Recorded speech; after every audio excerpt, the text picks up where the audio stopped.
कभी डकैतों से लिया लोहा, अब धर्म का कर रहे प्रचार। जानिए जाने माने कथावाचकों की जीवन कथा।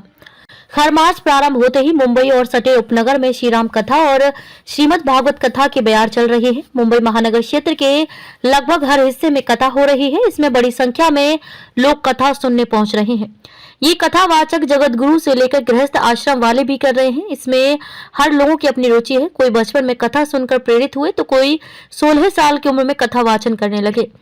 किसी ने प्रभु का नाम लेने के लिए नौकरी छोड़ दी तो किसी ने डकैतों से लोहा लिया और बाद में भगवत भक्ति में रम गए।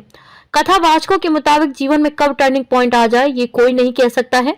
बोरीवली में श्रीमद् भागवत कथा सुनाने आए प्रसिद्ध कथावाचक देवकीनंदन ठाकुर के जीवन में 16.5 साल की उम्र में टर्निंग पॉइंट आ गया था। उन्होंने बताया कि जब वे 16.5 साल की उम्र के थे तब वे जो करते थे अब वे छोड़ना चाहते हैं। क्योंकि वृंदावन की गली गली कृष्णमय है। माँ के पेट से भागवत सुनते आ रहे थे। दिल और दिमाग में भी सनातन धर्म का प्रचार प्रसार बचता था और कथा पढ़ने, सुनने और कहने में रुचि थी। इसलिए 17.5 साल की उम्र में पहली बार कथा वाचन शुरू किया। अब कथा कहते कहते 28 साल हो गए हैं। उनके मुताबिक ईश्वर जब तक उनसे कथा कहलवाएंगे तब तक वे कथा कहेंगे और उनके नाम का जप करते रहेंगे।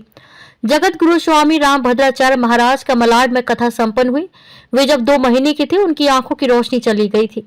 इसलिए वे पढ़ लिख नहीं सकते हैं। वे सुनकर सीखते हैं और बोलकर अपनी रचनाएं लिखवाते हैं। उन्हें 22 भाषाओं का ज्ञान है। उन्होंने लगभग 80 ग्रंथों की रचना की है। उन्हें भारत सरकार ने पद्म विभूषण से सम्मानित किया है।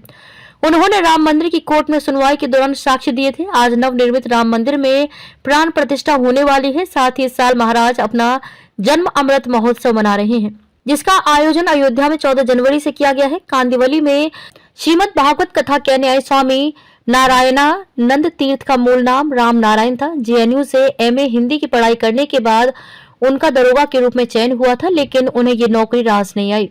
एक बार उनके गांव में एक घर में शादी थी। बारात जाने के बाद उस घर को डकैतों ने घेर लिया। उस समय एक अन्य शादी में गांव के लोग बारात लेकर गए थे, इसलिए गांव में पुरुष 1-2 ही थे। तब उन्होंने डकैतों पर फायरिंग शुरू कर दी। एकाएक हुई फायरिंग से डकैत डर गए और भाग खड़े हुए। इसके बाद से गांव के लोग महाराज को बजरंगी कहने लगे थे।